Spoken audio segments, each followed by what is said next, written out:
Coucou tout le monde, j'espère que vous allez bien. Donc on est parti pour la première guidance de la semaine. Je vais aller vous lire une carte tout de suite parce que il y a quelque chose en particulier ici, il y a un changement en fait. Il y a un changement d'attitude ou il y a un changement qui pourrait venir un petit peu comme ça. Alors c'est jamais comme ça que ça vient, hein. Ça pourrait donner cette impression-là, mais un changement qui vient dans votre vraiment à l'intérieur de vous, j'ai l'impression, une attitude, une habitude, un point de vue, une façon de penser, alors soit de manière générale, soit sur quelque chose en particulier qui pourrait arriver ou qui est en train d'arriver. C'est très particulier, c'est très bizarre. Et qui est la résultante d'un long travail, hein, bien évidemment, mais qui pourrait vraiment se manifester un petit peu comme ça. Donc, on va voir. On va voir. En tout cas, pour certaines personnes, il y a ça.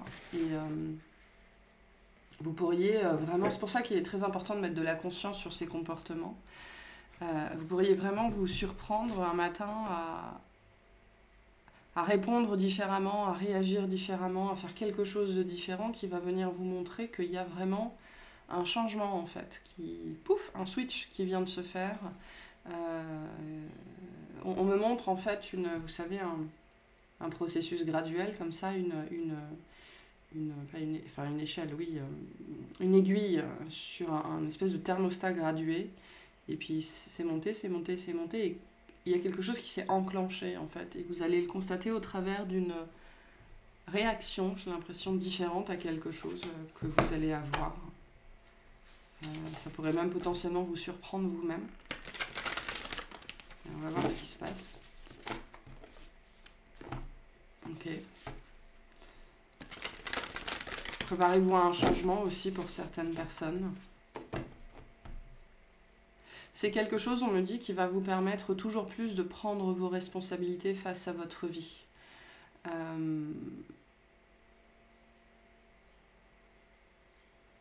Oui, c'est ça. C'est-à-dire que la notion de responsabilité, pendant longtemps, même si on travaille beaucoup dessus, pendant longtemps, il y a toujours beaucoup d'injustice qui ressort par rapport à ça, et on s'estime toujours victime de ses circonstances, victime de la vie, victime de son enfance. Même si on travaille beaucoup dessus, c'est quelque chose qui est toujours présent. J'ai l'impression que c'est lié à ce mécanisme-là, où il y a vraiment des gens ici qui, au travers de ce clic, comme quelque chose qui va vraiment se bloquer ensuite, vous n'allez pas... Finalement, on me montre que cette aiguille, elle faisait ça. D'accord ? Entre la responsabilité et l'injustice, ça faisait ça. Alors, vous êtes quand même monté de plus en plus, on voit ça. Et pour certaines personnes, vous allez vraiment arriver, ou en tout cas, on vous dit, le but, c'est d'arriver à ce moment où ça va s'enclencher, en fait. Et il y aura toujours des variations, mais vous n'allez plus faire ça. D'accord ? Vous allez vraiment rester du côté responsabilité.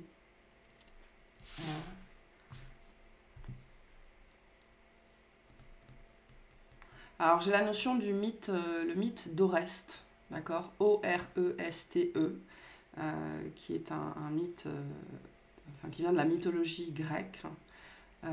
Oreste qui est un mythe très très axé sur la notion des responsabilités et le fait d'assumer ses actes, d'assumer ses choix, d'assumer ses décisions, même quand on les a prises alors qu'on était gouverné par l'ego, alors qu'on était gouverné par les conditionnements, même si on a posé des actions parce qu'on est encore gouverné par nos parents, par notre construction mentale, ce sont quand même nos actions. Donc Oreste nous parle de ça en fait, de tout ce processus-là. Ok, on pourrait vous renseigner sur le mythe d'Oreste si ça vous parle. Ok, j'ai Jocaste. Ok, on parle en mythologie grecque ce matin. J'ai Jocaste aussi. Jocaste, c'est la mère d'Oedipe. Donc on ne parle pas du complexe d'Oedipe, ici on parle de Jocaste.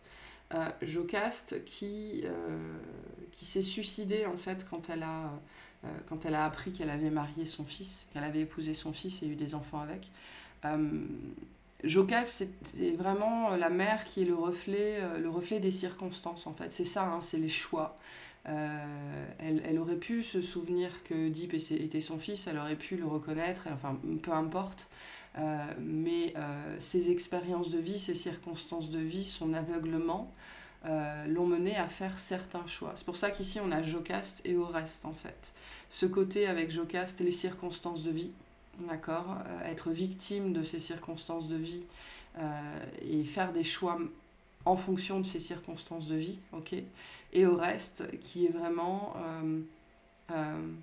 prendre conscience de ça, ne pas blâmer la vie pour ces circonstances de vie, mais au contraire faire les efforts nécessaires pour prendre toute la responsabilité de nos actions, quand bien même elles ont été dictées par des choses qui ne nous appartenaient pas à la base. Pourquoi ? Parce qu'en vérité, le mécanisme d'Oreste est un mécanisme d'empuissancement, c'est-à-dire quelque chose qui va nous apporter énormément de maîtrise, énormément de capacité, énormément de puissance, parce qu'il s'agit vraiment... en fait, Oreste, dans son cheminement, il est maudit, entre guillemets, par les dieux qui lui envoient des furies. Et les furies, c'est la tourmente mentale, en fait. C'est la présence d'un ego surpuissant. Et pendant des années, il est tourmenté par les furies. Et en fait, son propre processus lui permet de transformer les furies en Euménides. Qui sont en fait, là où les furies, c'était la tourmente, les Euménides, c'est l'ange gardien, en fait. Et donc, au travers de son propre processus, il transforme sa propre... il transforme son ego en fait en allié. Il y a quelque chose ici de cet ordre-là, réussir à sortir de la victimisation face à ces circonstances de vie pour, au travers de l'effort, au travers du travail, arriver déjà à sortir de ce point de vue-là pour entrer dans la responsabilité, mais aussi, on me dit, le moment du déclic, le moment où il y a quelque chose qui se déclenche et qui s'enclenche pour de bon, c'est le moment où on comprend que tout ça, ça nous a servi. Tout ça, ça nous sert. Il y a quelque chose comme ça ici. Ok. Donc si vous vous intéressez à la mythologie grecque, Jocaste et Oreste, ça peut, voilà, vous donner un peu de lecture. Bref, qu'est-ce qu'on nous dit ici? On va s'axer sur le changement, a priori. Qu'est-ce qu'on nous dit? On a l'abeille. Ok. L'abeille, qui est un animal, un totem de communication, qui est aussi un animal de meute, un animal de groupe. Ok, on va aller voir tout ça.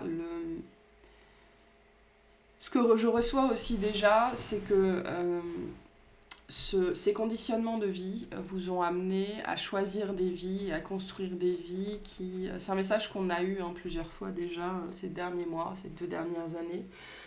Ce côté, vous avez fait des choix de vie en fait qui ne vous conviennent pas du tout et qui ne vous conviennent plus du tout. Et tout ce processus-là vous a amené à découvrir aussi que les choix de vie que vous avez fait pendant très longtemps ou les aspirations que vous aviez pendant très longtemps, en fait ne vous conviennent plus, ne sont plus celles que auxquelles vous aspirez, ne sont plus celles que vous voulez. Il y a cet aspect-là ici aussi. Pour certaines personnes. Et vous êtes soit en train de vous en rendre compte, soit tout ce que vous vivez vous amène à vous rendre compte de ça, en fait. Parce que vous ne vivez pas la vie ou vous n'avez pas vécu pendant très très très longtemps la vie qui était la vôtre, mais on me dit plus spécifiquement la vie qui vous était destinée.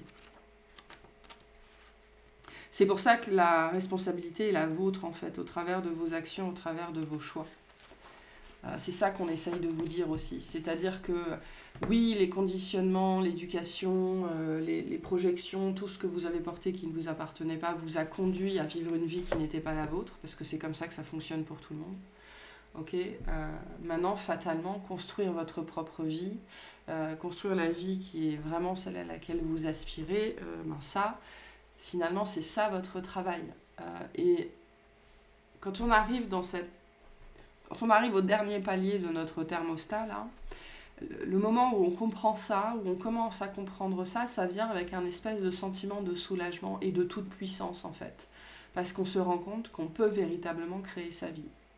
Qu'il n'y a rien qui nous sépare de nos buts, de notre réalisation, si ce n'est les actions que l'on pose et le travail que l'on va fournir. Donc il y a cette dimension où on comprend que, en fait, ça n'est que ça. Ça n'est que ça. Ça n'est que du travail, ça n'est que des efforts.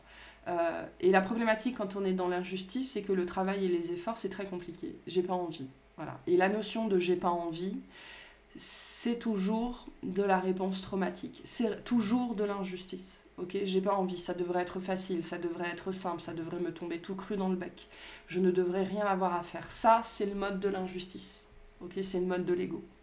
Et le moment vraiment où on se rapproche toujours plus de l'autre côté du thermostat et on est vraiment presque prêt à enclencher, à rentrer dans cette zone qui ne bougera plus en fait, ou qui bougera vraiment de moins en moins, c'est le moment où on se rend compte que ça n'est que du travail, ce ne sont que des efforts, ça n'est pas compliqué en fait.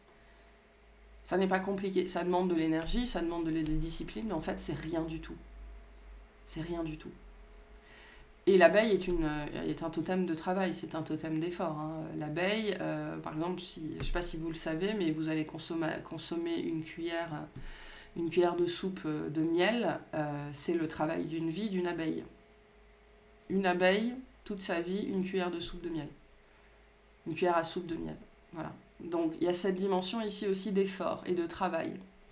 Mais l'abeille ne rechigne pas parce que c'est aussi un mode de vie. D'accord. L'abeille, c'est aussi le symbole de la travailleuse, mais pas, c'est pas le symbole. Parce que j'ai le mot communisme qui me vient, c'est une bonne représentation du communisme. Mais c'est pas l'idée de travailler pour quelqu'un d'autre en fait, c'est l'idée de travailler pour soi-même, et en travaillant pour soi-même, on travaille pour le plus grand nombre en fait. Okay, parce que je pense pas que l'abeille perçoive sa vie comme un travail, absolument pas. Hein, nous on la voit butiner, l'abeille. C'est intéressant d'ailleurs parce que dans la symbolique, la définition du mot butiner, c'est plutôt une vie assez légère, hein, et je passe d'une fleur à l'autre, etc. etc. Donc il y a quelque chose comme ça ici de cet ordre-là qui est en train de se passer ou sur lequel on vous invite à avoir des réflexions en fait. Si vous êtes toujours dans le refus de l'effort, le refus du travail, c'est-à-dire sur vous-même, hein, il ne s'agit pas de travailler pour quelqu'un d'autre, ça montre encore bien où vous en êtes sur ce thermostat lié à l'injustice. Donc on me montre vraiment ici injustice, responsabilité. Hein. Et le moment où vous vous dites, bon, ben, je n'ai que ça à faire, ça n'est que du travail, c'est un très bon indicateur en fait de ce truc qui va s'enclencher ou qui s'est enclenché. Et on me dit, c'est ce qu'on essaye de vous faire comprendre ce matin. Voilà. Ok, donc vous pouvez vraiment ici vous renseigner sur le mythe d'Oreste en psychologie ou en management, d'accord. Vous pouvez chercher mythe d'Oreste management par exemple, ou psychologie, et vous allez voir, voilà, il y a peut-être des choses pour vous à découvrir là-dessus. Alors l'abeille, seul tu vas plus vite, ensemble nous allons plus loin. L'abeille est probablement le plus beau symbole de l'intelligence collective, de la communication et de la structure sociale aboutie. Ensemble, les abeilles élaborent une société d'une intelligence remarquable. À plus de 50 000 individus sous le même toit, les abeilles sont capables de maintenir la ruche à une température douce, qu'elles réchauffent en hiver et refroidissent en été par le battement de leurs ailes. À l'intérieur de la ruche, plusieurs fonctions cohabitent. Ouvrières, architectes, nourrices, nettoyeuses, butineuses, gardiennes, ventileuses. Chaque abeille exercera au fil de sa courte vie chacune de ses fonctions. Aujourd'hui, les entreprises les plus à la pointe réinventent de nouveaux modes de gouvernance. Il y a ce message ici aussi, avec l'abeille, cette notion d'évolution. Ok ? Vous passez, pour certaines personnes, vous êtes en train de passer à ce stade où en fait on vous dit le travail que tu dois fournir sur toi-même, c'est ça qui va te permettre de passer au prochain stade. Ok ? Et c'est intéressant hein, parce que les étapes chaque stade, chaque étape est plus facile que le dernier, j'ai l'impression. À mon avis, être butineuse, c'est plus facile que d'être nourrice ou d'être ouvrière. Donc il y a ce côté, finalement, au travers de votre propre développement, vous allez aller vers des choses qui sont plus simples, qui sont plus faciles. Pourquoi ? Parce que vous avez plus de capacités, plus de compétences, plus de maîtrise. Et moins d'injustice, moins de sentiments d'injustice. L'holacratie, la sociocratie, la sophocratie. Sans le savoir souvent, ces modes de gouvernance et de management s'inspirent du monde animal. C'est marrant, on a bien cette notion de management ici. La ruche est un bon exemple de cette intelligence collective au service de la communauté. La ruche est une communauté très organisée. Pour survivre, les abeilles développent respect, mémoire, humilité, sens de la coopération, aptitude à communiquer, équilibre, connaissance, fraternité. L'abeille figure sur les étoiles et étendards des rois de France. Napoléon Ier fit remplacer l'emblème de la fleur de lys par celui de l'abeille, en hommage au travail collectif de la nation. En Égypte, l'abeille est née des larmes de Ré, le dieu soleil. Par son dard et par son miel, l'abeille est emblème du Christ. Capable d'une piqûre foudroyante et d'un miel d'une douceur extrême. Du reste, ce miel est lui-même un baume qui cicatrise les piqûres, les brûlures et les blessures en général. Par cette posture de dard et de miel, l'abeille porte le sacre des initiés.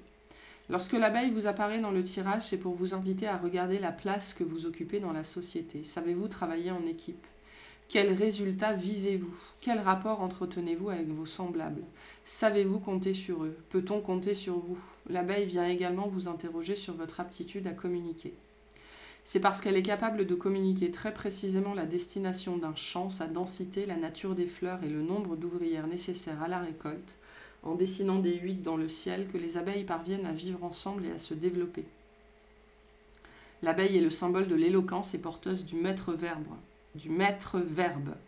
Sa communication est très précise. Le message de l'abeille: je suis l'abeille, mon pouvoir de création est infini. Mon peuple a acquis l'art de vivre ensemble. Chaque individu chez nous sait trouver sa place dans la société. Chacun est indispensable et conscient de l'autre. L'intelligence n'est pas dans l'individualité de l'abeille, mais dans la puissance de la ruche. Sais-tu te reposer sur l'autre? L'autre peut-il se reposer sur toi? Peux-tu te reposer sur toi-même? Tu es une belle personne, tu appartiens à la race des seigneurs de la terre. Te sens-tu digne de ton rang? Honore qui tu es tous les jours en te rappelant ton essence. Écarte de tes pensées tout ce qui touche la légitimité, le mérite. Tu mérites de recevoir le miel de la vie, tu es digne de participer à cette grande création, tu as le droit d'être heureux. Vous avez le droit d'être heureux. Vous avez le droit de vous octroyer le droit d'être heureux au travers de votre travail, au travers de votre œuvre en fait. Voilà. Cet effort, ces efforts que vous êtes appelés à fournir pour réaliser quelque chose, peu importe ce que c'est, pour vous réaliser vous-même en fait. Comprenez bien que ce qu'on essaye de vous transmettre ici, c'est marrant, on dit de vous transférer, on essaye de vous transférer quelque chose. C'est que au travers de cette notion de travail et d'effort, potentiellement de demander de l'aide aussi avec la notion d'abeille, de ne pas tout faire par vous-même, on vous invite à prendre conscience que c'est votre droit, votre droit au bonheur que vous créez en fait. J'ai droit à ça. Mais si j'y ai droit, ça reste quand même... Et en fait, c'est ça la problématique ici. Si j'y ai droit, ça reste quand même à vous de fournir le travail et les efforts nécessaires pour y arriver. Et l'injustice, souvent, elle réside là. C'est le chemin à faire entre j'ai droit au bonheur et je suis là. Oui, j'ai droit au bonheur. Mais c'est à moi de faire ce mouvement-là pour manifester la vision de la vie qui est la mienne, pour manifester ce que je vois, ce que je perçois. Et on me dit attention, attention. C'est ici en fait ce message qui se trouve, attention. Pour certaines personnes qui seraient en ce moment dans le rejet en se disant mais de toute façon c'est pas possible, j'essaye mais j'y arrive pas, probablement parce que vous cherchez à construire quelque chose qui ne vous appartient pas, qui n'est pas à vous. Et c'est là qu'on me dit, comme si on appuyait sur un bouton, attention. Attention. Potentiellement, vous courez après quelque chose qui n'est pas à vous, qui ne vous appartient pas. Et il ne s'agit pas de dire que vous n'allez jamais réaliser quelque chose de bien, il s'agit de dire que le résultat, c'est ça, on parlait du résultat dans le livre, quel résultat attendez-vous? Le résultat que vous attendez, que vous espérez, ne vous appartient pas et n'est potentiellement pas bon pour vous. C'est pas ça qu'on cherche ici. Encore une fois, le plus important, c'est le chemin. C'est pas le résultat, c'est pas la destination. Donc ce qui est bon pour vous, c'est le chemin. Ce sont les efforts, le travail, c'est l'œuvre que vous allez produire pour arriver à un endroit. Mais cet endroit, ça n'est probablement pas celui que vous visualisez parce que ce résultat ne vous appartient pas. Il n'est pas à vous. C'est une construction, c'est une projection, c'est une attente. Mais quand je dis ça, c'est des années et des années de projection, des années et des années et des années d'attente, des années et des années et des années de croyance. Donc ça se déconstruit pas comme ça. Il faut tout ce processus-là pour le déconstruire, en fait. Et on me dit, sachez que quand l'aiguille fait ça, c'est la marque que vous êtes en train, petit à petit, de déconstruire. Vous avez l'impression de faire 3 pas en avant, 5 pas en arrière. En fait, non, vous êtes en train de déconstruire, en fait. Les allers et retours, c'est ça. Mais en fait, vous faites bien ça. Voilà, vous avancez malgré tout. Vous avancez malgré tout sur le chemin de la déconstruction, qui va vous permettre d'arriver à un résultat, mais au résultat qui est bon pour vous. C'est ça qui est important de comprendre ici. Donc il y a cette notion ici finalement assez forte, que le résultat que vous espérez, que vous entrevoyez, que vous escomptez, et qui vous échappe en fait, qui continue à vous échapper, ça ne vous appartient pas. C'est pour ça que finalement on vous dit ici, le plus important mais aussi le plus facile c'est de se concentrer sur l'effort et le travail, parce que ça c'est tous les jours. Tous les jours je peux faire ça. Et si vous arrivez à vous concentrer là-dessus, voilà, c'est comme ça. Hein. Il y a des jours, vous y arriverez, vous allez y arriver pendant 3 semaines, et puis d'un seul coup, pendant 1 semaine, vous allez être une vraie loque, peu importe. Voilà, c'est ça, hein, cette énergie de j'avance et je recule, j'avance et je recule, mais malgré tout, j'avance quand même. Concentrez-vous sur ça parce que c'est plus facile. C'est toujours le même message, si vous vous concentrez sur la montagne à gravir, vous n'allez strictement rien faire. C'est pas le but. Okay. D'ailleurs, c'est pas le but, c'est ce qu'on vous dit. La montagne, c'est même pas le but. Le but, c'est le chemin, c'est toujours ça. Mais prenez conscience de ça ici, en fait, que ce résultat que vous escomptez ne vous appartient pas. Et donc, du coup, au niveau c'est plus facile de fournir des efforts quotidiens en ayant presque des œillères, en fait.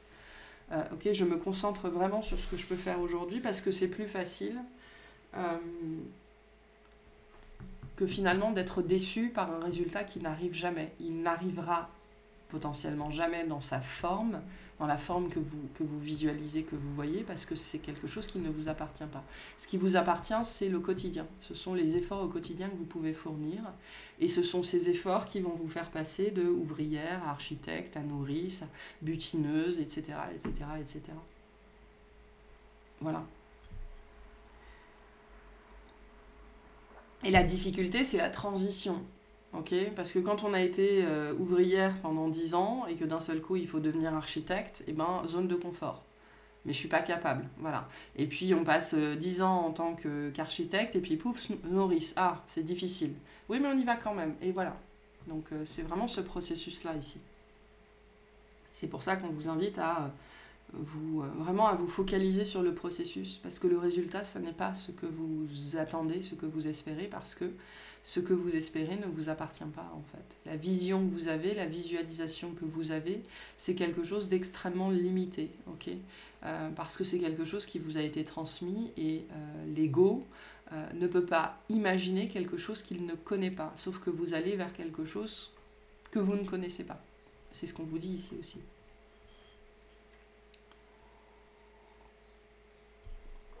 Ok, vous allez vers quoi?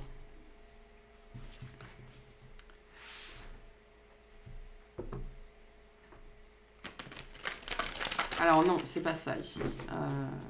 On me dit c'est quoi le sujet? C'est-à-dire que c'est quoi le problème en ce moment? C'est quoi le sujet ici? Sur quoi on vous invite à mettre de la conscience? Parce qu'il y a peut-être une notion, je sens un comme ça, là, quelque chose sur lequel on bloque. C'est quoi le sujet ici, finalement?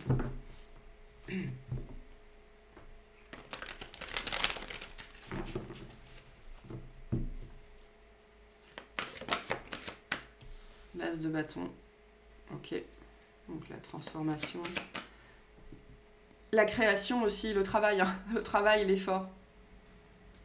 Et on vous le dit, hein, transformez votre vie dès maintenant. Donc transformez. Hein, on est dans l'injonction ici. Hein, c'est à vous de faire ça. Donc, qu'est-ce qui bloque ici? L'as de feu, le pape, ok, les conditionnements, c'est vraiment ça ici. Qu'est-ce qui bloque? C'est marrant parce que j'ai l'impression d'avoir déjà eu ce message récemment, le côté non, je ne veux pas faire ça. Et on a le 6 de bâton. Donc, il y a un changement ici. Vraiment, il y a quelque chose qui est en train de se passer là-dessus, ou qui va se passer là-dessus, qui est du domaine de l'intériorité. Hein. Vraiment, là, c'est à l'intérieur de vous que ça se passe, c'est entre les différentes parts de vous-même. Donc il y a vraiment ici une vision du travail, une vision de l'effort qui est très liée à la contrainte en fait. Et ça c'est quelque chose qui vous a été transmis avec le pape, on est dans l'éducation. On est dans l'éducation, on est dans les dogmes, on est dans les croyances, on est dans ce qui vient des parents, des grands-parents, des arrière-grands-parents. On est vraiment, vraiment là-dedans ici avec le pape. On est dans la rigidité de l'éducation en fait. On est dans les méthodes d'inspiration traditionnelles, ok, ce genre de choses, mais c'est vraiment cette énergie. On pouvait pas, pour cette guidance-là, on ne pouvait pas avoir de meilleure carte que celle-là, en vérité, pour exprimer que ça vient vraiment de quelque chose qui vous a été transmis.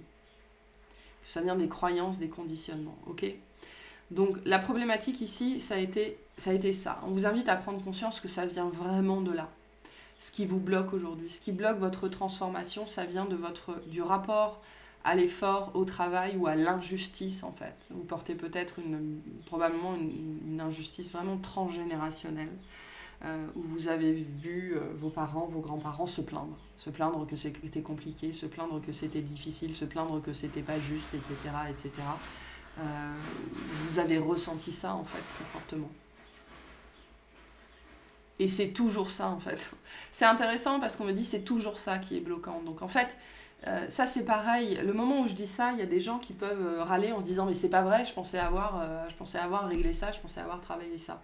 Et on vous dit mais voyez-le d'un autre point de vue. C'est-à-dire que vous n'avez pas besoin de chercher midi à 14h. C'est simple. Donc oui, c'est toujours dans cette direction-là qu'il faut aller, mais tant mieux. Tant mieux. C'est toujours la même porte, c'est toujours la même fenêtre, c'est toujours le même escalier, donc c'est quelque chose que vous connaissez et continuez à creuser dans cette direction-là en fait. C'est pas compliqué, c'est pénible, oui, mais c'est pas compliqué. Donc, ce qui est intéressant, c'est qu'on a le 6 de bâton dessus, donc il y a vraiment quelque chose qui peut changer. Et ça, c'est pareil. Je l'ai beaucoup dit dans les guidances mensuelles de ce mois de juin, mais je vais le redire ici. Il est important de comprendre que ça, c'est un potentiel. Et ce qui vous sépare du potentiel, ce qui sépare le potentiel de la manifestation, c'est l'action. Ok ? Donc les actions que vous avez à poser. Et là, j'ai l'impression qu'il ne faudrait pas grand-chose. Il ne faudrait pas grand-chose pour réussir à arriver dans cette énergie du 6 de bâton, qui est l'énergie de la victoire et on a gagné la guerre. Donc c'est intéressant parce que je vous parlais de choses comme ça, hein, voilà, et cette notion de quelque chose qui va s'enclencher. Et donc c'est cette idée d'avoir livré bataille après bataille, après bataille, après bataille, après bataille, mais on n'a jamais gagné la guerre. Et là, c'est cette énergie-là où on va réussir à acter quelque chose vraiment qui aura un impact sur notre matière. Parce que le 6 de bâton, ce sont des résultats qui sont visibles. Qui sont visibles. Et c'est intéressant parce qu'on me montre en fait ce processus-là. Il y a le moment où l'armée gagne la guerre, et puis il y a le moment où elle est acclamée. Et avant d'être acclamée, il faut rentrer chez soi. Et bien c'est ce processus-là, c'est-à-dire c'est intéressant. On gagne la guerre, mais il faut quand même fournir les efforts nécessaires pour rentrer chez soi, pour pouvoir être acclamé. Donc il y a toujours cette notion de processus ici. Voilà. Donc vous êtes en train en fait de... Comprenez que vous êtes en train de manifester quelque chose de visible. Et en fait, ce qu'on vient vous dire aussi au travers de ça, c'est que vous avez déjà gagné la guerre et que vous êtes dans ce processus de retour à la maison. Vous êtes fatigué, ok, parce qu'on a lutté. On a lutté, la guerre, elle est gagnée depuis longtemps en fait. Vous avez lutté et donc vous rentrez chez vous, vous êtes épuisé. Et donc fournir les efforts pour rentrer chez soi, donc pour devenir soi, ben c'est difficile. Voilà, c'est difficile. C'est ce côté, j'ai gagné la guerre, est-ce que je pourrais pas être téléporté directement à la maison, quoi ? Non. Pourquoi ? Parce que ça, en fait, c'est un sas de décompression. C'est un sas de décompression. Mais il faut quand même faire le chemin de retour à la maison. Et c'est ce chemin-là, en fait, comprenez que c'est ce chemin-là qui vous permet de transformer le potentiel de la victoire en manifestation de la victoire, donc en reconnaissance, quelque chose qui va se voir dans la matière. Parce que la réalisation, c'est ça, hein. On veut se réaliser, mais on veut que ça se voit. On veut gagner de l'argent, on veut changer de travail, on veut prendre du poids, on veut perdre du poids, on veut faire plus de sport, peu importe, on veut que ça se voit, bien évidemment. eh bien, vous êtes en train de vivre ce processus-là. Comprenez que ce processus-là, en fait, il est aussi nécessaire. Mais qu'en fait, la guerre, vous l'avez déjà gagnée. Mais ça vous empêche, ça ne change rien au fait qu'il faut faire le chemin retour. Il faut retourner à la maison. Voilà, c'est ça en fait l'image qu'on m'envoie ici. Donc la victoire est déjà vôtre dans le sens où vous avez déjà gagné la guerre. Mais après c'est toute l'histoire de progression, c'est toute l'histoire du chemin avant que ça puisse se voir véritablement dans la matière. Voilà, c'est ce que j'ai ici. Donc votre succès va se voir. Ça n'est qu'une histoire de progression. En fait, c'est intéressant parce qu'on me dit, du coup, arrêtez de vous plaindre parce que vous allez devoir faire le chemin de toute façon. De toute façon, vous allez faire le chemin parce que votre cœur va vous guider, votre âme va vous guider, votre conscience supérieure va vous guider. Vous faites déjà le chemin, en fait. Vous pouvez choisir de faire le chemin en râlant ou en profitant du paysage. Voilà. C'est ça, en fait, le message d'aujourd'hui. Vous pouvez choisir de faire ce chemin-là qui est un retour à la maison victorieux en râlant, de devoir faire le chemin, ou en profitant du paysage et en profitant de la victoire qui est déjà vôtre. Voilà. Vous savez que vous avez gagné, en fait. Donc, en fait, la problématique, c'est quoi? C'est que c'est un processus en cours. Et qu'il n'y a rien qui peut... Parce que la vie sur Terre fonctionne sur ça, il n'y a rien qui peut faire disparaître ce processus comme ça. Voilà. Parce que c'est au travers du processus que vous vous transformez. Donc on en revient toujours à la même chose. La guérison n'est qu'une question de point de vue. Le moment où je guéris, c'est le moment où j'arrive à adopter un autre point de vue sur ce que j'ai vécu et sur soi-même. Donc finalement, ici, c'est ça. C'est une question de point de vue.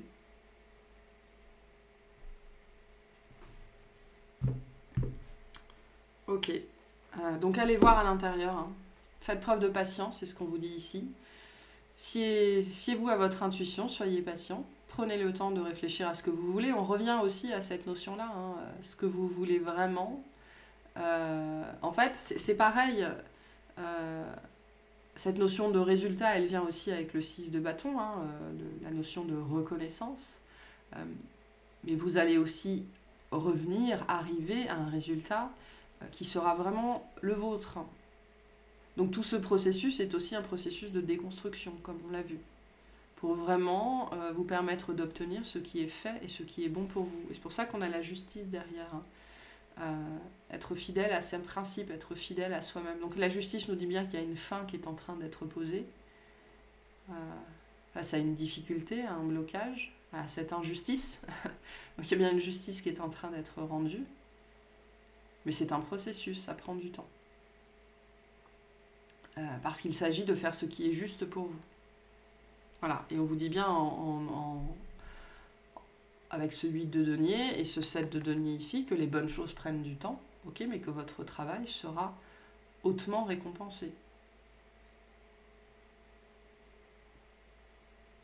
Vous allez récolter les fruits de votre travail.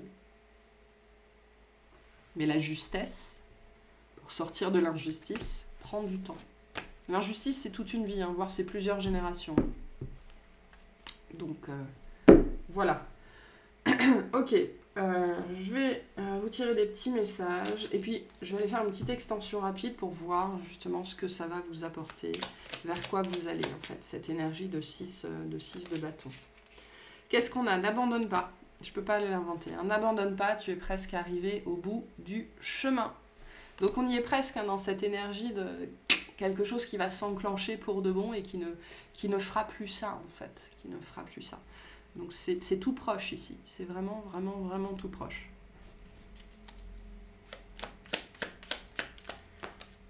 Qu'est-ce qu'on a? Agir. L'événement qui te préoccupe nécessite que tu prennes la situation en main et que tu agisses.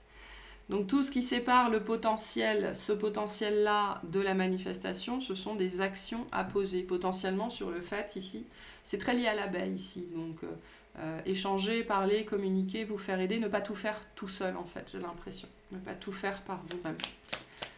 Vous n'avez pas à tout faire tout seul ou toute seule. Hein. Donc, faites-vous aider. Et on a vois grand et tu obtiendras grand. Donc cette carte-là, elle vient vous dire, en complément avec agir, fais ce qu'il faut, fais ce qui doit être fait pour obtenir ce que tu veux. D'accord? Et derrière, on a le changement. Pour atteindre ton objectif, tu dois améliorer plusieurs aspects de ta vie. Addiction, alimentation, sédentarité, nervosité. Donc il est temps de changer vos habitudes ici et potentiellement de vous faire accompagner, de vous faire aider pour ça. Voilà. Donc voilà pour cette guidance. J'espère que ça vous aura parlé, que ça vous aidera. Et je vous souhaite une excellente journée.